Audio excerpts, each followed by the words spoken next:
Abra sua Bíblia na carta de Judas. A carta de Judas é constituída apenas de versículos. E nós vamos ler alguns versículos da carta de Judas. Nós estamos estudando hoje, essa semana, né? Já estamos há quase um mês, né? Estudando a carta de Judas. E hoje vamos estudar o versículo de número Judas, versículo de número 5, 6 e 7. Judas, versículos 5, 6 e 7. Localize, por favor, o texto. Eu vou colocar um tema no estudo para a gente ficar mais atento ao estudo, né? O tema do estudo de hoje é um aviso aos crentes. Um aviso aos crentes. Repita comigo qual é o tema do estudo de hoje. Um aviso aos crentes. Judas, versículos 5, 6 e 7. O texto diz assim: mas quero lembrar-vos, como a quem já uma vez soube isto, que havendo o Senhor salvo um povo, tirando-o da terra do Egito, destruiu depois os que não creram. E aos anjos que não guardaram o seu principado, mas deixaram a sua própria habitação, reservou na escuridão e em prisões eternas, até ao juízo daquele grande dia. Assim como Sodoma e Gomorra e as cidades circunvizinhas, que havendo se corrompido como aqueles e ido após outra carne, foram postas, por exemplo, sofrendo a pena do fogo eterno. Vamos orar. Senhor, em nome de Jesus, nós estamos aqui nesta noite e pedimos a Tua bênção para a nossa vida, já que vamos agora estudar a Tua palavra e precisamos da Tua instrução, da Tua iluminação, da Tua sabedoria. Que em tudo Teu nome seja glorificado. Toma, Senhor, cada um de nós, ministra sobre nós a Tua palavra, em nome de Jesus. Amém. Pode se assentar, queridos. Fique bem atento ao estudo da palavra de hoje, ao que Deus deseja falar conosco aqui nesta noite. Não perca nenhum minuto deste estudo da palavra de Deus para a sua vida hoje. Eu não sei se vocês se lembram, na semana passada, eu falei que havia um grupo que ameaçava a igreja no tempo de Judas. Eram chamados de gnósticos. Era uma ameaça para a igreja daquela época. Eram homens que se diziam crentes, mas que de crentes não tinham nada. E eles entravam dentro da igreja e começavam a semear sua falsa doutrina, seu falso ensino, dentro da igreja. E isso foi uma grande ameaça para a igreja, um grande problema para a igreja daquele tempo.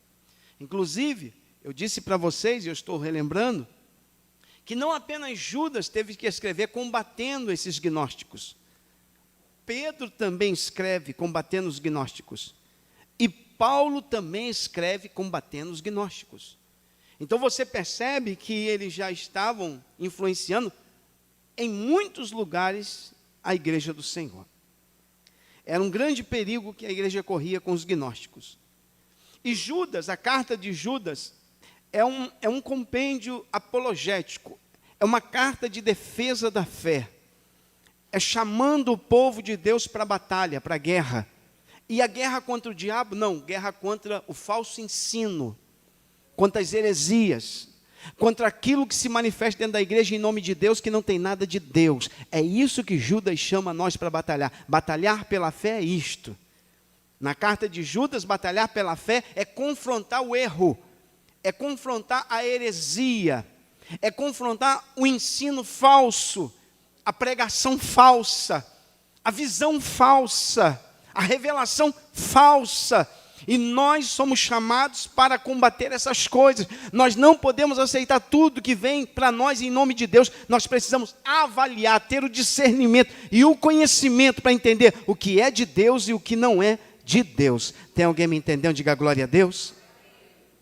E é isso, a carta de Judas, ela é em torno disso, exatamente em torno disso. E aí no versículo de número 5, põe na tela aí, já está na tela para a gente, ele diz assim: mas quero lembrar-vos como a quem já uma vez soube isto, ou seja, o que eu vou falar, vocês já sabem. Os exemplos que eu vou usar para vocês, vocês já conhecem. E é isso que ele está dizendo. Por quê? Porque Judas, irmão William, ele vai fazer uso de três exemplos, e esses três exemplos servem de advertência, Fernanda, para os crentes daquele momento, e serve para advertência para nós também. Ele vai fazer uso de três exemplos da Bíblia, de pessoas, de seres, que um dia estiveram na presença de Deus, ou que foram advertidos por Deus, e não deram ouvido à voz de Deus, e sofreram duras penas. E ele vai usar o exemplo, e o exemplo que ele vai usar é muito conhecido do povo, por isso que ele diz assim: mas quero lembrar-vos como a quem já uma vez soube isto. Então os exemplos que ele vai usar são exemplos que o povo conhece, e que nós, eu e você também conhecemos, mas que nós precisamos estar atentos. O primeiro exemplo que ele vai usar, ele vai falar sobre o povo que foi tirado do Egito, o povo de Israel que foi tirado do Egito. É o primeiro exemplo de Judas, esse é o primeiro exemplo que ele vai usar. O segundo exemplo que ele vai usar é sobre os anjos rebeldes, os anjos que se rebelaram contra o próprio Deus. Este é o segundo exemplo que ele vai usar. E o terceiro exemplo, pastor, ele vai usar o terceiro exemplo, o juízo de Deus sobre Sodoma e Gomorra. Então ele vai usar três exemplos de histórias, de coisas que o povo tinha muita familiaridade, eles conheciam a história, mas que parece que eles não estavam atentando para isso, porque uma coisa é conhecer a Bíblia, e outra coisa é atentar para a Bíblia. Quem está me entendendo, diga glória a Deus. Não basta conhecer a Bíblia, eu preciso atentar para a palavra, viver a palavra, temer a palavra, colocar a palavra de Deus no meu coração. Eu preciso vivenciar esta palavra. Não basta, eu já sei disso, mas o que este ensinamento trouxe para você? Eu já sei que Deus tirou o povo do Egito, pastor, já conheço essa história muito bem. Tá, mas o que isso ensina para nós? Qual a verdade que traz para nós? E é isso que ele quer que eles entendam. Ele quer exatamente trazer à memória deles algumas coisas que aconteceram. Judas quer mostrar que Deus julga aqueles que são apóstatas. Judas quer mostrar que o sucesso dos apóstatas não duraria muito tempo, porque Deus não dorme. Então vamos para o primeiro aviso, primeiro alerta, o primeiro aviso. Está aí no versículo de número 5. O primeiro aviso está aí, olha o que diz o texto. Mas quero lembrar-vos, como a quem já uma vez soube isto, que havendo o Senhor salvo um povo, tirando-o da terra do Egito, destruiu depois os que não. Deixa isso na tela aqui. Judas diz assim, eu vou parafrasear para vocês entenderem. Cuidado! E isso ele está falando para a igreja. Cuidado, porque nem todos que saíram do Egito chegaram na terra da promessa.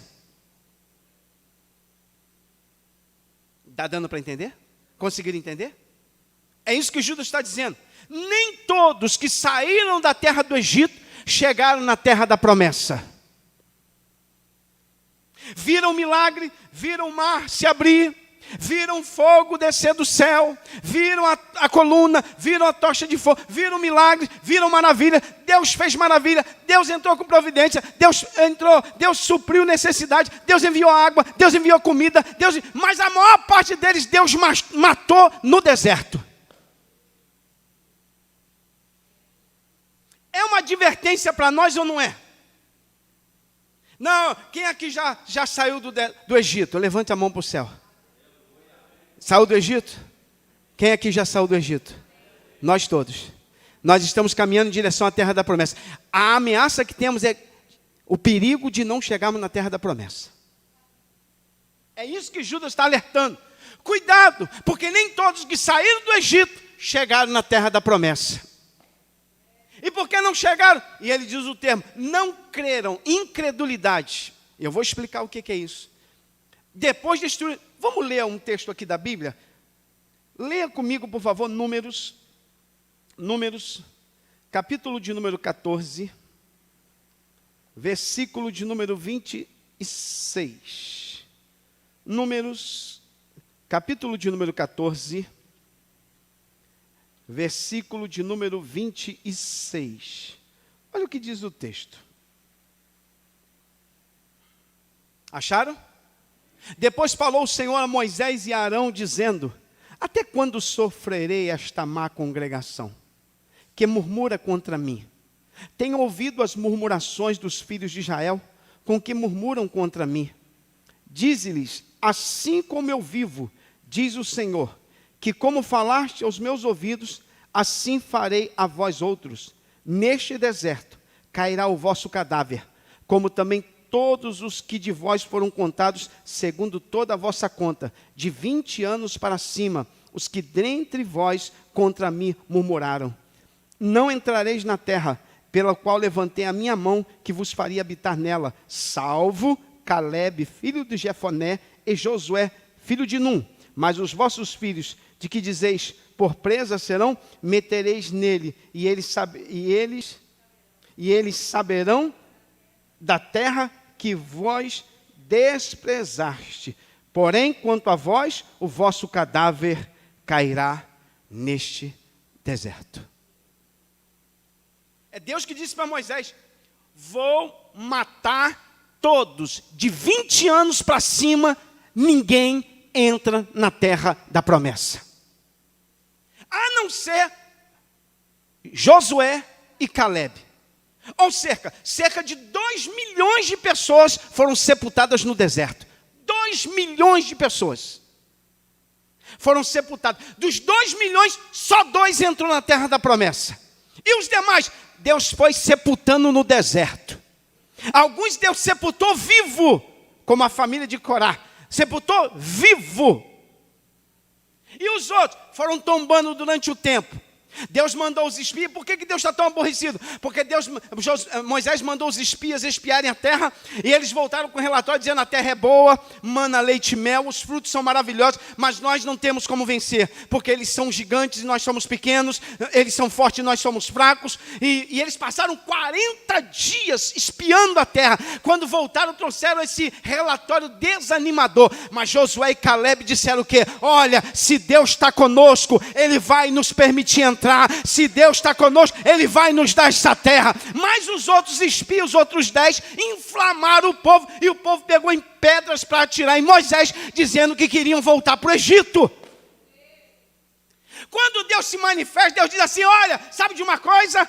Foram quantos dias que eles espiaram a terra? 40 dias, Senhor. Então eles vão ficar 40 anos caminhando no deserto, em círculo, vão tombar no deserto, e nenhum deles vai entrar na terra que eles contemplaram. Nenhum deles vai entrar. Irmão, imagina o que é isso. Um crente que deseja o céu, que canta música, que vai morar no céu, que se alegra dizendo que vai chegar no céu, e não chegar no céu.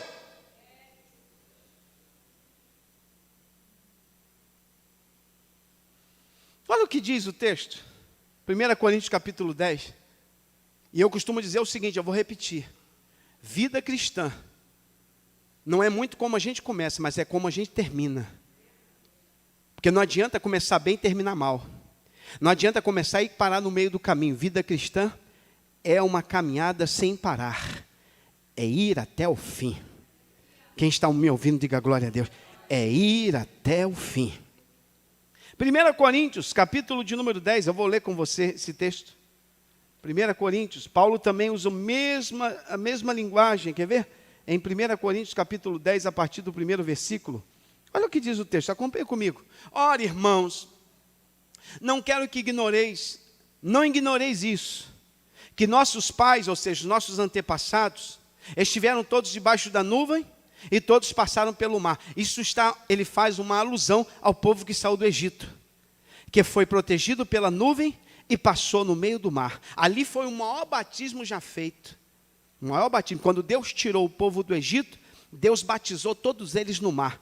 Já que eles eram novos crentes, então eles precisavam ser batizados. E como ser batizados? Deus então levou eles no lugar do batismo. E quem era o lugar do batismo? O mar vermelho. Água de um lado, água do outro, e a nuvem de água por cima, e eles foram imergidos dentro daquele caminho e saíram do outro lado batizados para a glória de Deus. Foi o maior batismo já feito. Então foram batizados. Os que saíram do Egito foram batizados. Só que eles chegaram lá na terra da promessa, sim ou não? Então diga para alguém, não basta ser batizado. Não, mas eu já sou batizado. Eles também foram. Passaram pelo meio do mar, viram milagres acontecer. Versículo 2. E todos foram batizados em Moisés, na nuvem e no mar. O maior batismo que aconteceu. Versículo 3. E todos comeram de uma mesma manjar espiritual, ou seja, o Senhor estava ali presente alimentando eles. Não faltava o alimento espiritual e nem físico. Deus estava sustentando eles, assim como Deus sustenta a igreja. Versículo 4. E beberam todos de uma mesma bebida espiritual, porque bebiam da pedra espiritual que os seguia, e a pedra era quem? Sabe aquela pedra que todas as vezes que Moisés tinha necessidade de água, Deus mandava dizer para Moisés, toca na rocha, fere a rocha, e a rocha vai sair água. Sabe quem era aquela rocha? Pergunta para alguém que está... Você sabe quem era aquela rocha? Aquela rocha os seguia. Todas as vezes que eles paravam, a rocha estava perto dele. Como é que pode uma rocha que flutua, uma rocha que anda? Todas as vezes que eles paravam, a rocha estava pertinho deles. Quem era a rocha? Por isso Moisés foi impedido de entrar. Porque quando Deus mandou ele tocar, ele bateu na rocha. E a rocha não era nada mais, nada menos que quem? O próprio Jesus. E essa rocha continua dando água para a sua igreja, para o seu povo. Continua manando esta água viva, que é a água do Espírito de Deus para nós. Por isso que ele disse, eu vou, mas eu não vou deixar vocês só. Eu vou mandar o quê? As águas. A água flui dele. É ele que manda o Espírito para a igreja. Quem está recebendo esta palavra, diga glória a Deus aí. Então todos beberam de uma mesma bebida, experimentaram a bebida espiritual no deserto. Versículo 5. Mas Deus não se agradou da maioria. Será que Deus tem se agradado de nós? Será que Deus tem se agradado da maioria dos crentes hoje? Pergunta para alguém que está dizendo, será que Deus tem se agradado de ti? Porque Deus não se agradou deles. Deus não se agradou da maioria. Mas eram crentes. Tinha culto, tinha glória, tinha nuvem, tinha coluna, tinha rocha, tinha água, tinha milagre, mas Deus não se agradou da maior parte deles. Desagradaram a Deus. E por desagradar a Deus foram o quê? Prostrados no deserto. Todo dia a gente tem que avaliar, Senhor, eu tenho te agradado com a minha vida?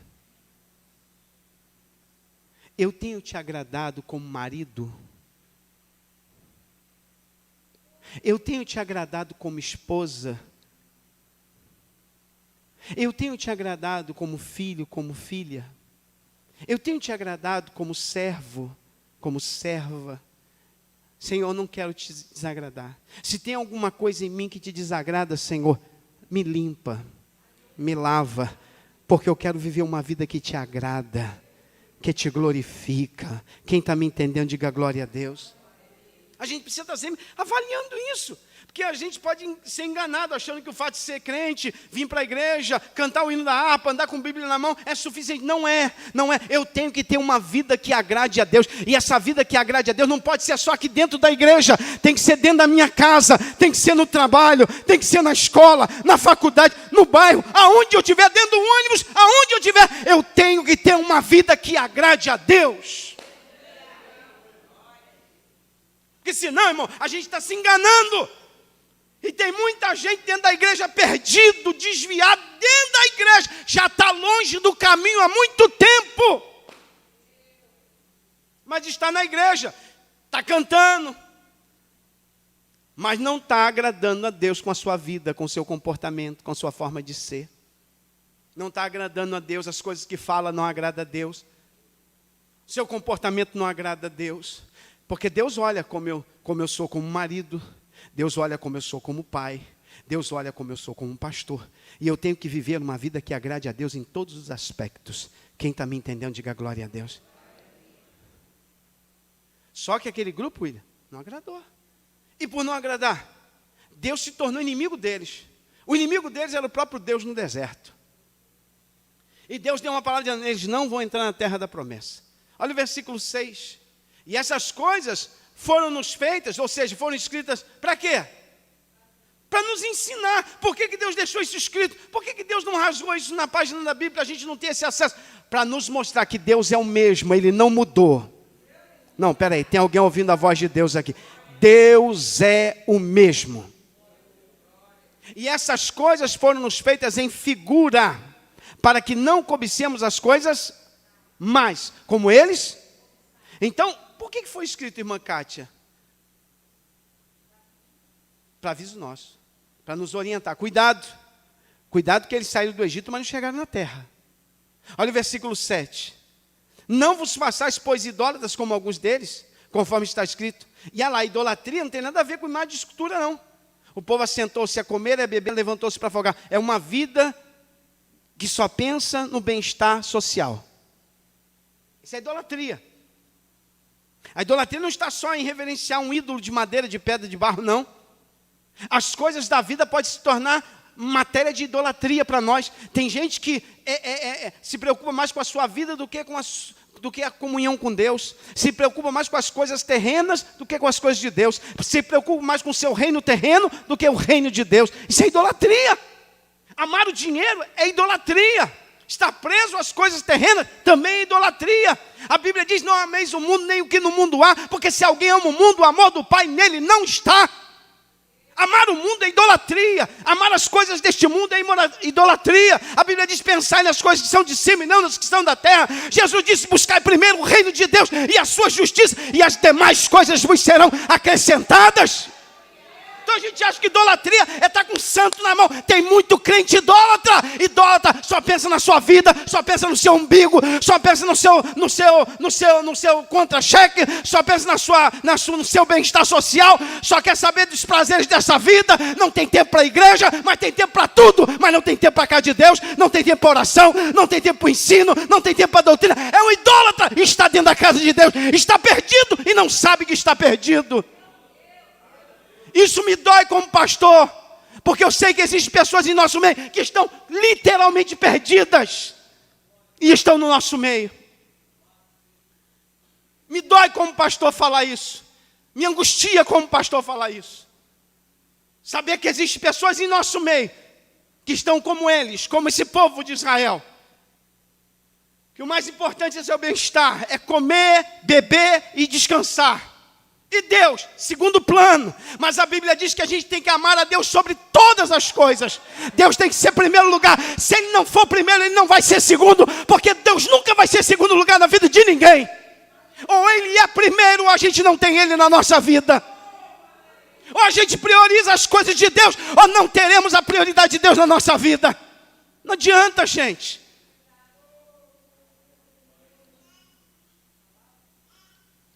1 Coríntios 10, versículo 8 diz, e não nos prostituamos como alguns deles fizeram. Caíram num dia 23 mil. Num dia Deus matou 23 mil. De crente, Deus matou 23 mil crentes num dia. Não foi diabo não, não foi Satanás não. Não foi demônio não, foi o próprio Deus.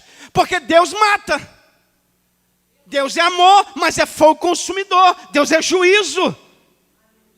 Olha o versículo de número 9. E não tentemos a Cristo, como alguns deles tentaram também e pereceram pelas serpentes. Quem mandou serpente para picar o povo de Deus? Quem mandou as cobras para picarem o povo de Deus? Deus, o próprio Deus mandou as cobras para picarem. Eu vou pedir atenção aqui comigo. Atenção toda para mim. E não tentemos a Cristo, como alguns deles também tentaram e pereceram pelas cobras. Quem mandou as cobras? Deus. Quem mandou as serpentes? Deus. Por quê? Murmuração. começaram a murmurar. E Deus então enviou as serpentes. Não foi diabo, não foi Satanás. A gente precisa ter muito cuidado. Não brinque com Deus, não brinca de ser crente. Diga para alguém, nunca brinque de ser crente. Leve Deus a sério, leve o evangelho a sério, leve a vida cristã a sério, porque Deus não brinca de ser Deus.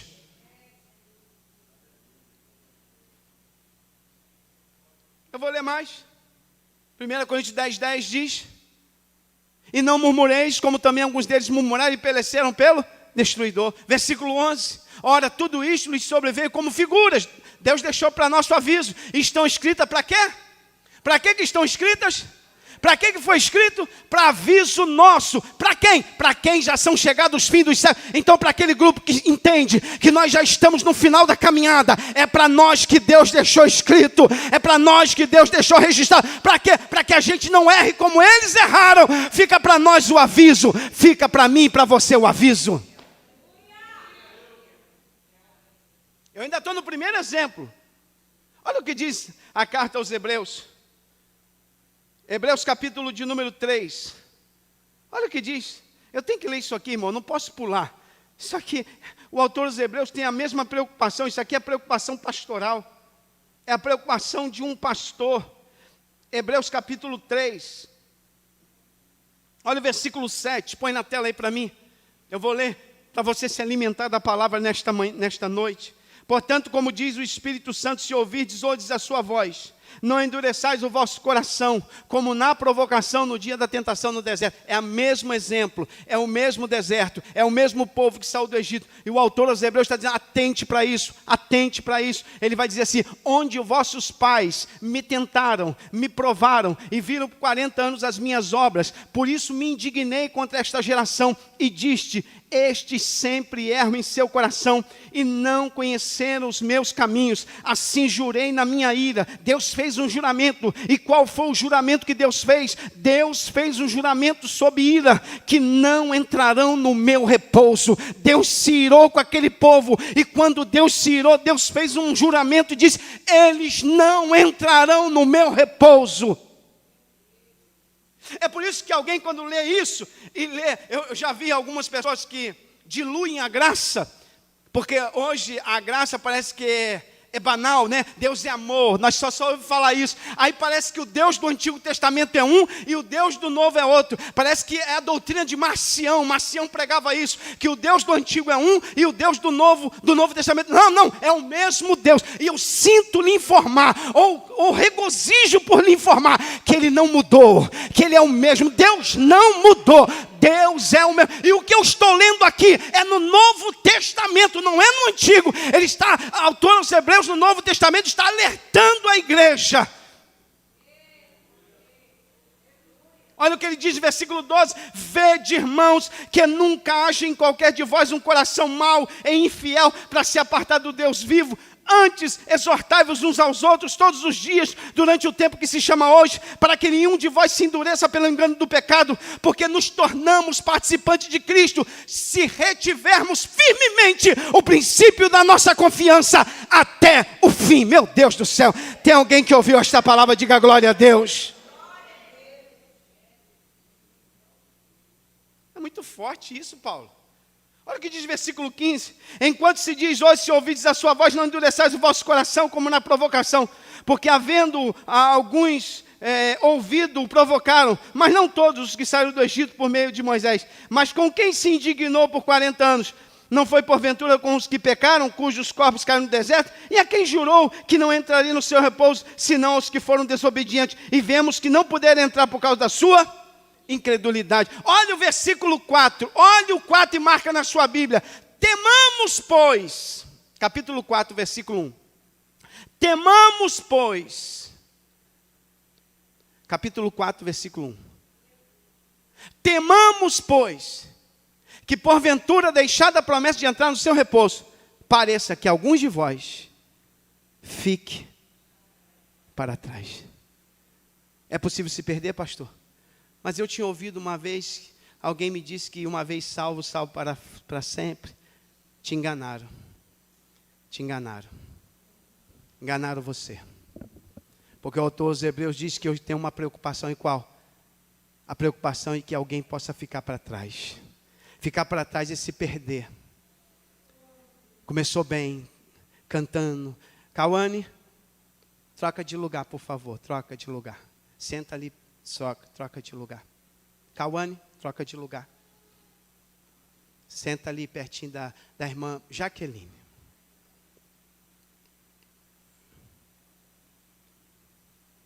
Temamos, pois, que porventura, deixada a promessa de entrar no seu repouso, pareça que alguns de vós fique para trás.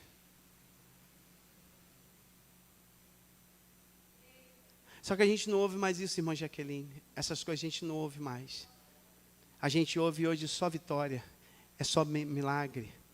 É só bênção. E saiba de uma coisa, a cada dia que passa, o evangelho está mais sendo resistido. Pregar a verdade hoje causa um incômodo, uma resistência. Em alguns lugares você não pode mais pregar a verdade. Você tem que pregar alguma coisa que vai trazer algum tipo de alegria para a igreja. Você não pode pregar um sermão desse, mas nós estamos aqui pregando a verdade. A palavra de Deus. Quem está me ouvindo, diga glória a Deus aí.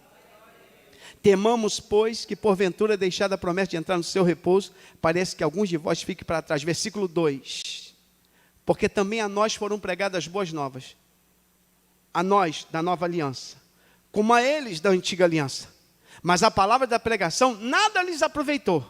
Porquanto não estava misturada com a fé. Fé aqui é fidelidade naqueles que a ouviram. Não adianta nada ouvir a palavra e não viver a palavra. Não adianta nada ouvir a pregação e não viver a pregação.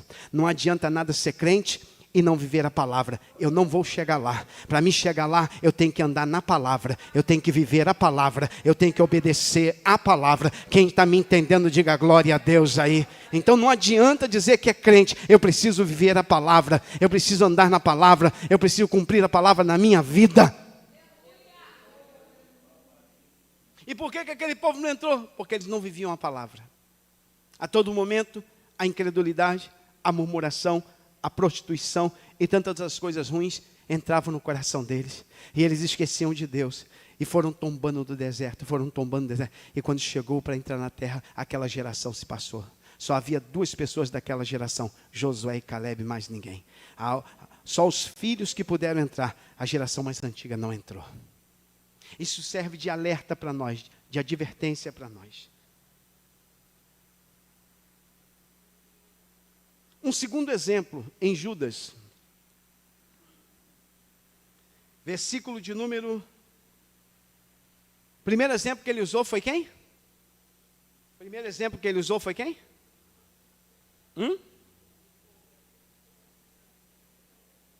Povo de Israel.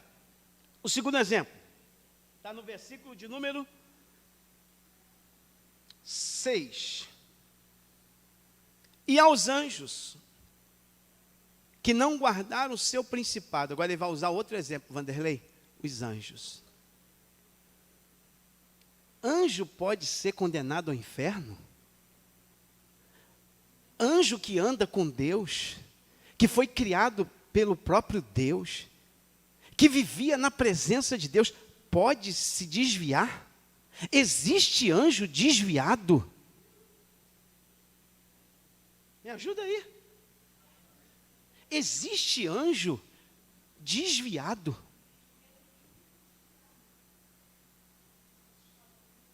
Mas eles não foram criados para viver eternamente com Deus na glória. Como é que um anjo pode se desviar?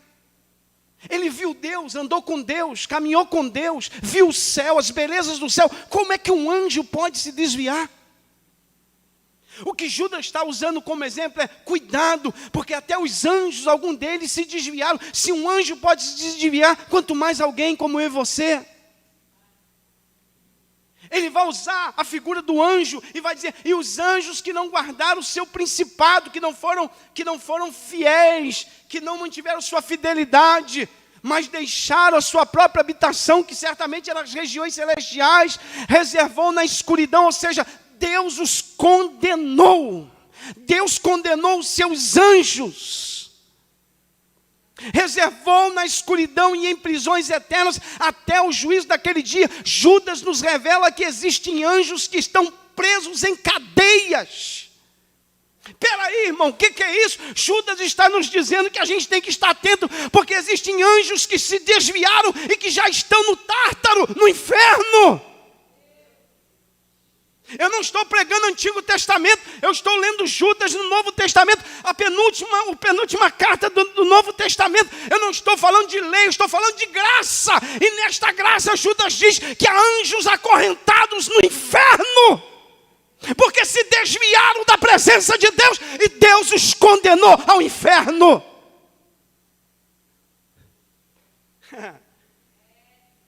Está lá, ó. E por que Deus os condenou? Não foram fiéis, não guardaram a sua fidelidade.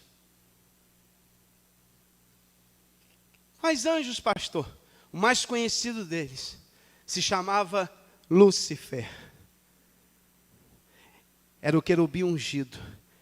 Era o mais belo anjo que havia no céu. A Bíblia fala dele em alguns textos. Abra, por favor, a sua Bíblia. E por que Judas usa a figura de anjos? Porque os gnósticos tinham por hábito cultuar anjos. Apreciavam anjos, reverenciavam anjos. Tinha até culto para os anjos. Paulo chegou a escrever aos Colossenses combatendo isso, porque a igreja em Colossos estava sendo influenciada a cultuar os anjos. Porque os gnósticos reverenciavam anjos como aeões poderosos. Então Judas, se aproveitando disso, vai usar os anjos como exemplo, vai dizer, cuidado, até os anjos se desviaram. Tem anjos que se desviaram, e alguns deles estão presos, acorrentados. E eu vou explicar por que alguns estão presos, e outros estão aqui na terra atormentando pessoas. Esse grupo de anjos que Judas diz, eles estão presos em prisões eternas. Prisões escuras, chamamos esse ambiente de Tártaro, é no subsolo da terra. Em algum lugar, abaixo do solo da terra, acredita-se que seja o Tártaro. Um lugar onde o homem não pode chegar. É no núcleo da terra.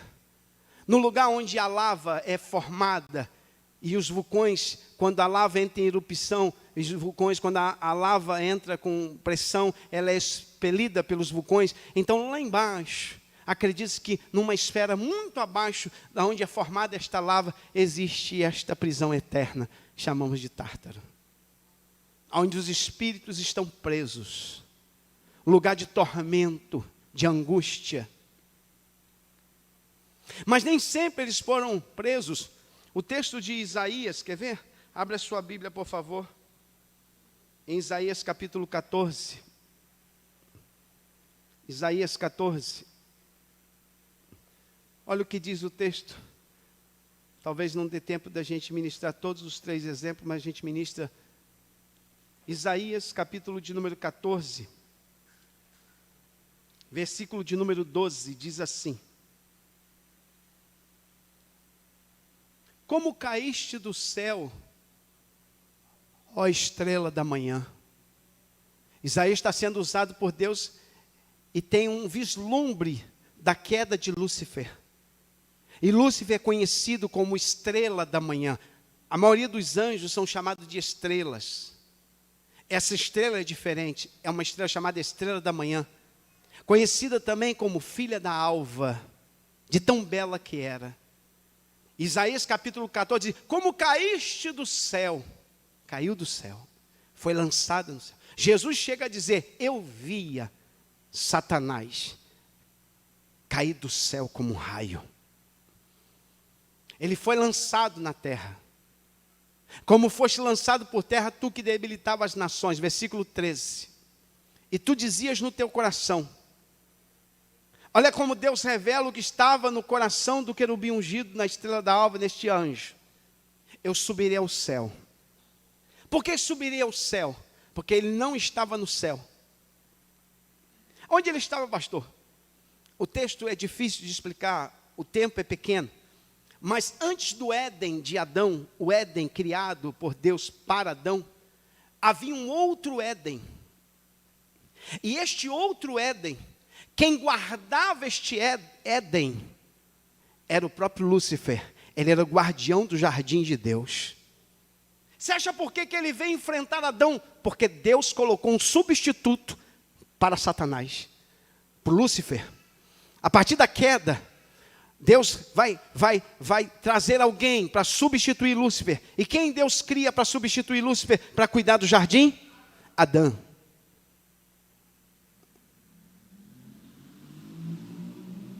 Quando ele estava no jardim de Deus, andando sob pedras de fogo, ele se exaltou e disse: eu subirei ao céu, e acima das estrelas de Deus, as estrelas são os anjos de Deus, exaltarei o meu trono. E no monte da congregação me assentarei da banda dos lados do norte. Continue, versículo 14. Subirei acima das mais altas nuvens, e serei semelhante ao Altíssimo. Era esse o desejo dele. Eu quero ser como Deus.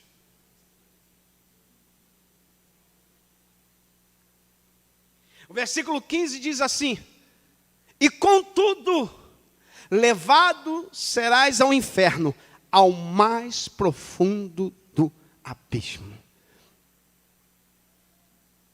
Olha o que Ezequiel fala dele. Ezequiel, capítulo de número 28. Não deixa de ler, não. Capítulo de número 28, versículo de número 11. Ezequiel 28, 11. Veio mais a mim a palavra do Senhor, dizendo: filho do homem, levanta uma lamentação sobre o rei de Tiro. Esse rei de Tiro é uma alusão ao próprio Lúcifer. É uma alusão ao próprio Satanás. Rei de Tiro. E diz-lhe: assim diz o Senhor Jeová, tu és o aferidor da medida, cheio de sabedoria e perfeito em formosura. Ou seja, era lindo, perfeito em formosura. Não havia anjo mais bonito do que ele. Olha o versículo 13. Estavas aonde? Lembra que eu expliquei para vocês? Quem cuidava deste Éden? Este anjo, chamado Lúcifer. Estava no Éden, que era o jardim de Deus. Então quem guardava o Éden antes de Adão? Lúcifer. Ele era o guardião do Éden. Toda pedra preciosa era a tua cobertura. Ou seja, ele era revestido de pedras preciosas. O manto que cobria ele era formado de pedras preciosas. O texto diz: sardônico, topázio, diamante, turquesa, ônix, jaspe, safira, carbúnculo, esmeralda, ouro. O ouro vem por último, porque é o mais inferior. Obra dos teus tambores, dos teus pífaros. Significa dizer, acredita-se que no seu manto havia instrumentos de louvor. Tamborins, pífaros estavam em ti. E conforme ele se movimentava, aqueles instrumentos iam emitindo um som que glorificava a Deus. Ele andava e um som emanava do seu corpo em direção ao trono de Deus. Quem pode dizer glória a Deus por isso? Ele era o mais lindo, refletia, quando a luz do sol brilhava, ele resplandecia a glória de Deus. A música soava do seu corpo para Deus.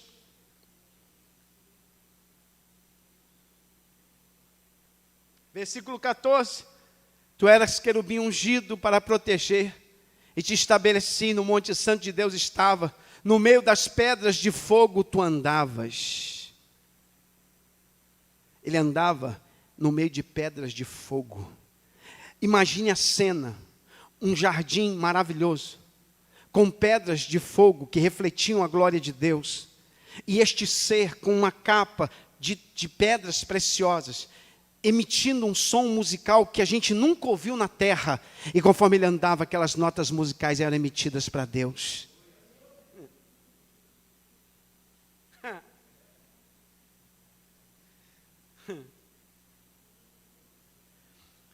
Versículo 15 diz: perfeito era nos teus caminhos. Uma obra perfeita de Deus. desde o dia em que foste criado, até que se achou iniquidade em ti. A sua beleza levou ele à ruína. Ele achou que poderia ser maior do que Deus, que ele poderia tomar o lugar de Deus, devido à sua grandeza e à sua beleza, encheu o seu coração, e ele acreditou que poderia tomar o lugar de Deus.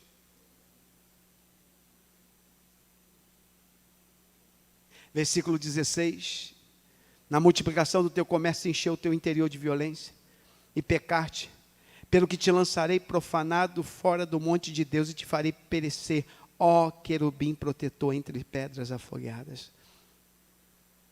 O pior não é isso, está em Apocalipse, capítulo de número 12, o que você está aprendendo aqui hoje é muito importante para a nossa vida. Apocalipse, capítulo de número 12, versículo de número 1, diz assim: e viu-se um grande sinal no céu, uma mulher vestida de sol, tendo a lua debaixo dos pés e uma coroa de 12 estrelas sobre a cabeça. Essa é uma figura de Israel, do próprio Israel. E estava grávida, com dores de parto, e gritava com ânsias de dar à luz. É a chegada do Messias. E viu-se um outro sinal no céu. O primeiro sinal é a chegada do Messias e a perseguição contra Israel. Mas o segundo sinal diz: e vi um outro sinal no céu, e eis que um grande dragão vermelho, que tinha 7 cabeças e 10 chifres, sobre a cabeça 7 diademas, e a sua cauda levou após si a terça parte das estrelas do céu. Apocalipse nos revela que no conflito entre os demônios, entre Lúcifer, no intuito de tomar o lugar de Deus, ele influenciou 1/3. É isso mesmo que está escrito aí? A terça parte. Ele influenciou a terça parte dos anjos para estarem com ele. É assim que o diabo trabalha. Está comigo? Está comigo? Estou contigo. Estou fechado contigo. Ele foi influenciando os anjos menores. Ele foi no meio e começou a convencer os anjos menores a estar com eles. Foi a primeira rebelião que aconteceu, foi no céu. Por isso que Deus abomina a rebelião, Deus abomina a rebelião. Deus abomina o levantar contra a autoridade. Deus abomina, porque lembra Deus Lúcifer. Nunca participe de uma rebelião, nunca entre numa rebelião contra uma liderança, quem quer que seja. Não entre, porque Deus abomina a rebelião. Deus abomina qualquer levantar contra a autoridade dele constituída, porque lembra Deus Lúcifer. E esses anjos que se rebelaram junto com Lúcifer foram jogados na terra. E hoje eles perderam a glória de anjos e se transformaram em demônios. São esses demônios que perturbam as pessoas hoje. Então hoje nós temos o diabo e seus demônios. Sendo que Judas nos revela que alguns desses anjos eram tão poderosos que Deus, entendendo que eles trariam grande desgraça para a humanidade, Deus preferiu prendê-los em cadeias ao invés de deixarem soltos. Então Deus deixou os demônios mais fracos soltos e os mais poderosos estão acorrentados. Quem pode dizer glória a Deus por isso? Então os demônios que estão agindo hoje nem se compara aos demônios que estão acorrentados, trancafiados. Porque Deus entendeu que se esses demônios, pelo poder deles, eles fossem soltos juntos com os outros, eles fariam uma destruição total na terra. Então Deus decidiu acorrentá-los no abismo. E quando eles serão soltos, pastor? Quando a igreja não estiver mais aqui na terra. Não, peraí, alguém está entendendo? Diga glória a Deus. Quando a igreja não estiver mais aqui na terra, o poço do abismo vai ser aberto. E esses demônios vão sair para atormentar a terra. Eles só estão aguardando a abertura da prisão para sair. Mas enquanto a igreja estiver aqui na terra, eles estão amarrados, Trancafiados, oh glória. Quem pode dizer glória a Deus? Eu vou mostrar para você. Coloca aí para mim, por favor. Apocalipse, capítulo de número 9, versículo de número 1. Isso aqui falando da grande tribulação. Apocalipse 9 já é a grande tribulação. A igreja não está mais na terra. Nós já não estaremos mais aqui. Quem estará na terra, pastor? Os desviados. Os que não tinham compromisso. Os falsos crentes. E os apóstatas. E os que não são de Jesus. E eles vão experimentar isso. E o quinto anjo tocou a trombeta. E viu uma estrela que do céu caiu na terra.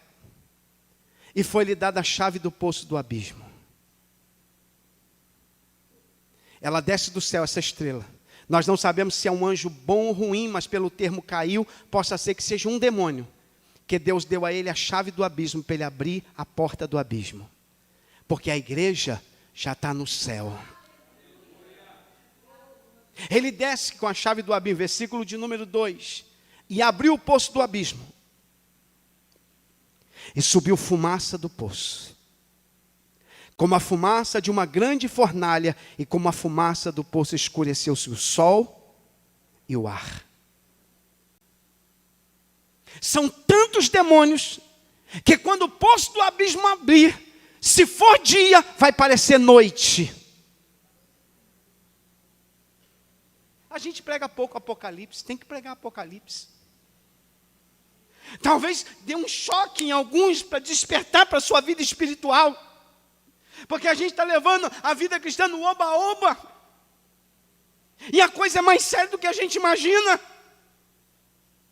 O versículo de número 3 diz assim: e da fumaça vieram gafanhotos sobre a terra. Esses gafanhotos aí não são gafanhotos como nós conhecemos, são demônios. E foi-lhes dado poder, como o poder que tem os escorpiões da terra.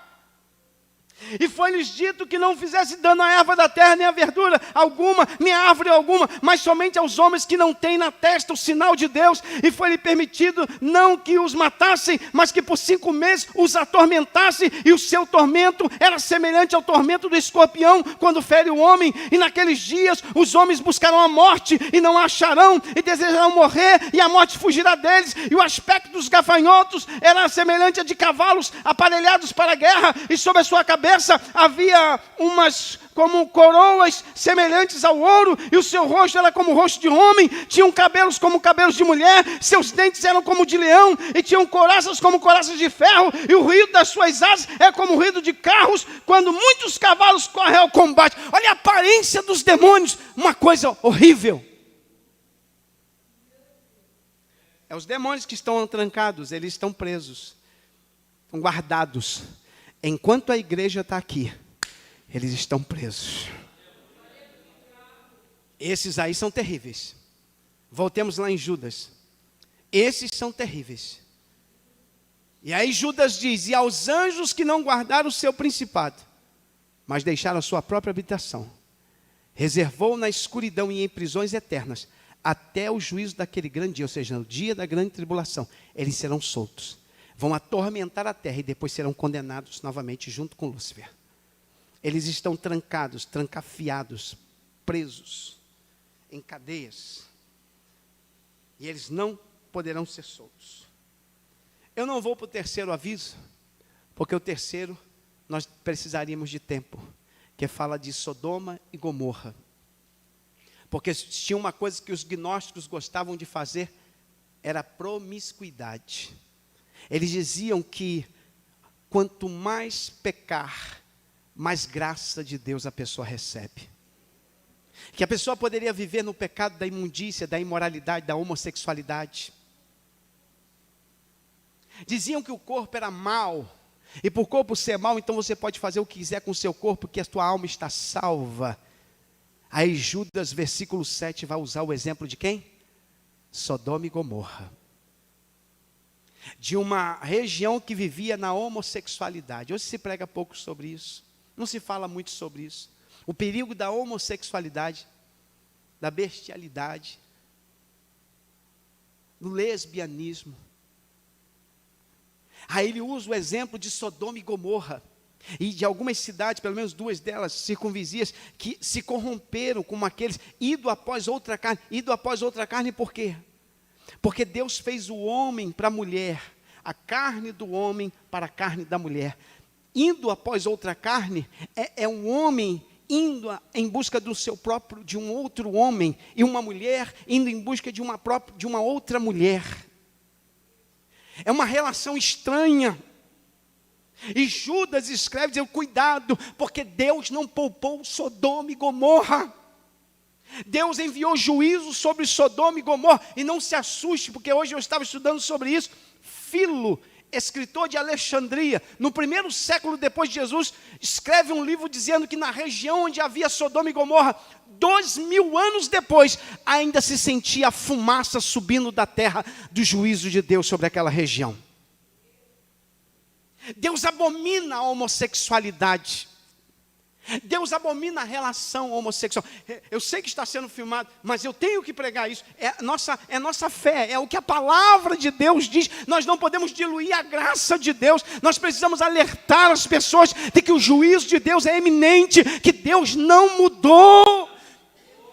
Porque está sendo pregado um outro evangelho, dizendo que Deus só quer o coração, que Deus ama a pessoa como ela é, e que ela não tem culpa de ser assim. E não, a Bíblia diz, a Bíblia condena veementemente a homossexualidade como algo abominável, que Deus usa como exemplo, Judas usa como exemplo, a Sodoma e Gomorra. E Sodoma vem exatamente da palavra sodomia, que é uma relação, uma prática sexual ilícita, porque Deus abomina, e Ele diz, cuidado, porque assim como Sodoma e Gomorra e as cidades circunvizinhas, que havendo se corrompido, porque Deus não aprovou o estilo de vida deles.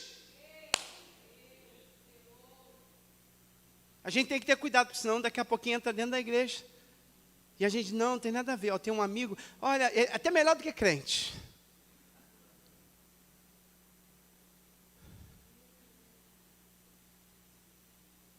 E daqui a pouquinho a gente vai ter crente dizer assim, não, eu acredito piamente na salvação dele.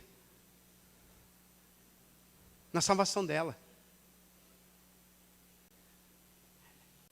É isso que o diabo quer. Que o pecado entre, porque só tem uma coisa que tira a glória de Deus da igreja, o pecado. E o diabo quer inserir o pecado dentro da igreja. Colocar ele aqui, para que a glória de Deus não se manifeste dentro da igreja. Nós não odiamos os homossexuais. Nós os amamos, mas nós pregamos para ele que Jesus pode mudar a vida deles. Jesus ama os homossexuais, mas abomina a prática homossexual.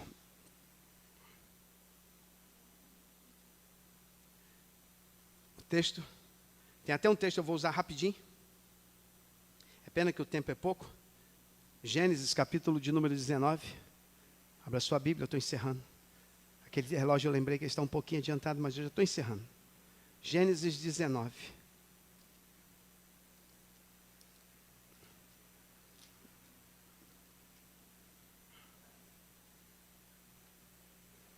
Versículo 1 diz, e vieram os 2 anjos a Sodoma à tarde, e estava Ló assentado à porta de Sodoma, vendo-os, Ló levantou-se ao seu encontro e inclinou-se com o rosto em terra. Olha o que diz o texto. Versículo de número 4.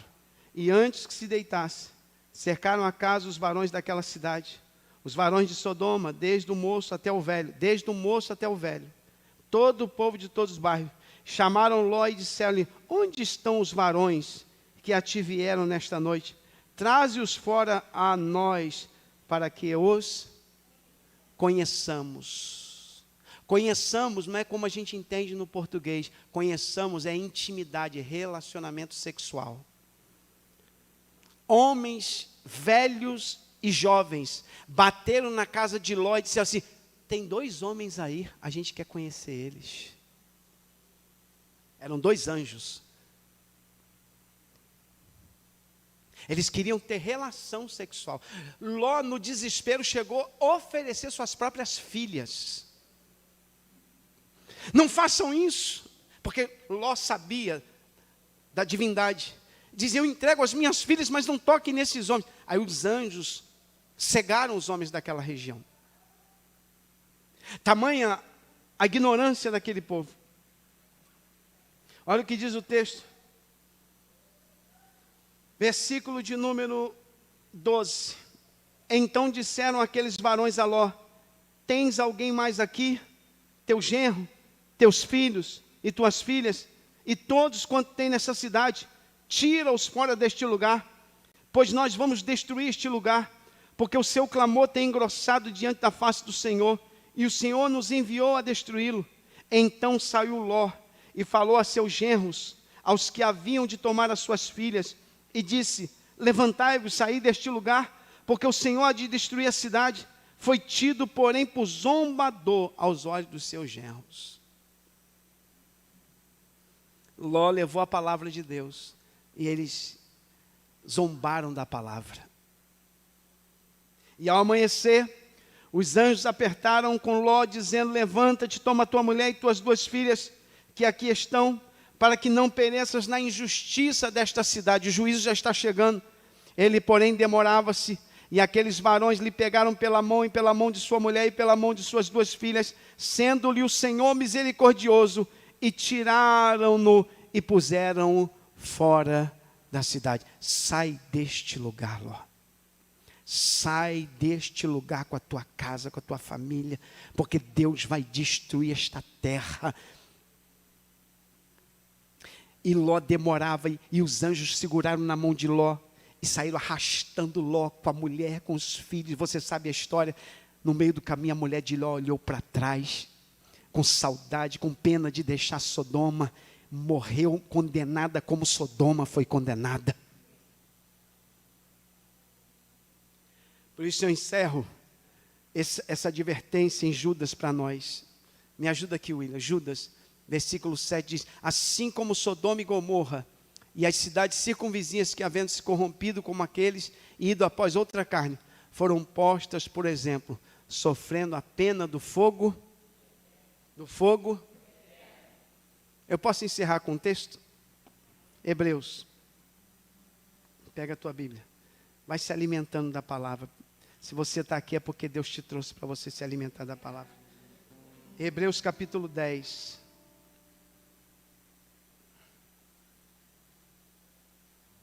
Versículo 26, diz assim: porque se pecarmos voluntariamente, é pecar deliberadamente, é pecar sabendo que está errado, mas eu vou fazer assim mesmo. Depois de termos recebido o conhecimento da verdade, já não resta mais sacrifícios pelos pecados, ou seja, o sacrifício de Jesus vai ser ineficaz. O sacrifício de Jesus só é perfeito na vida daquele que se arrepende, que confessa, que se quebranta, que se humilha, que diz que não quer mais, que luta contra aquilo. Mas aquele que pega voluntariamente, sabe uma coisa? Deus perdoa. Olha o versículo 27. Mas uma certa expectação horrível de juízo e ardor de fogo, que há de devorar os adversários. Olha o versículo de número 31. Horrenda coisa é cair nas mãos do Deus vivo. Porque se a gente cair na mão do homem, Deus livra. Se a gente cair na mão do diabo, Deus livra. Mas se cair na mão de Deus, quem vai te livrar? Não dá mais para brincar de ser crente, gente. Hebreus capítulo 12, versículo 28 e 29. Olha o que diz e eu encerro. Pelo que tendo recebido um reino que não pode ser abalado, ou seja, nós um dia entregamos a nossa vida a Jesus, Ezequiel, e passamos a fazer parte de um reino inabalável. Qual reino, pastor? Reino de Deus. Este reino é inabalável. Já que eu pertenço a esse reino, isso me gera em mim responsabilidade. Ele diz: retenhamos a graça, pela qual sirvamos a Deus. agradavelmente. Eu não posso servir Deus do meu jeito, eu tenho que servir Deus da maneira que agrade a Ele. Eu não posso viver de qualquer maneira porque eu pertenço ao reino de Deus. Eu não posso andar de qualquer jeito porque eu pertenço ao reino de Deus. Eu tenho que viver com reverência e piedade. Eu não posso mais viver como o mundo vive porque eu pertenço ao reino de Deus. Quem aqui pertence ao reino de Deus, que já não pode mais viver de qualquer maneira, de qualquer jeito, porque você é cidadão do céu. É por isso que nós temos que servir a Deus, olha lá, sirvamos a Deus agradavelmente, de maneira que agrade a Ele. E isso com reverência. E o tempo não dá para me explicar esses dois termos, reverência e piedade. E muitas vezes está faltando isso dentro da igreja, reverência e piedade. Mas a Bíblia diz que eu tenho que servir Deus com reverência e piedade. Mas por que eu tenho que servir Deus? Eu não posso servir Deus de qualquer maneira, não. Eu não posso servir Deus do meu jeito, não. Não. Por quê? Versículo 29 te responde. Porque o nosso Deus. Por que eu não posso servir Deus do meu jeito, da minha maneira, como eu penso? Não, porque Deus é um fogo consumidor. Você não pode servir Deus do teu jeito. Você não pode servir Deus da tua maneira. Se não for desse jeito aqui, ó, não adianta. Ele vai vir como fogo consumidor, como juízo. Mas se você servir com reverência, com piedade, com temor, com sinceridade, com amor, com quebrantamento, aí você vai experimentar o Deus de amor, Deus de graça, Deus de toda graça, o Deus da compaixão, Deus da bondade, Agora, se você servir Deus de qualquer maneira, tu vai experimentar o fogo consumidor. Fica de pé para a gente orar. O presbítero Eliseu faz a oração.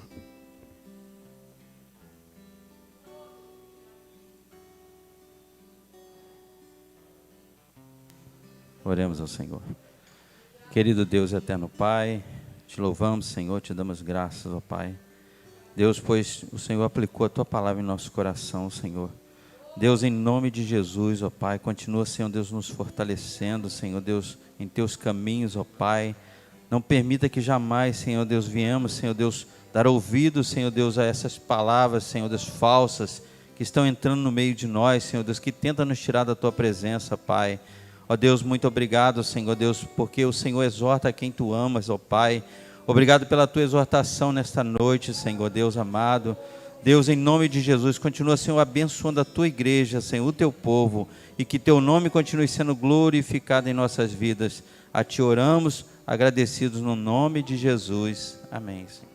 Que o grande amor de Deus, nosso eterno Pai, a graça bendita de Jesus e a comunhão do Santo Espírito seja sobre toda a igreja e todos digam amém. E a vitória é nossa.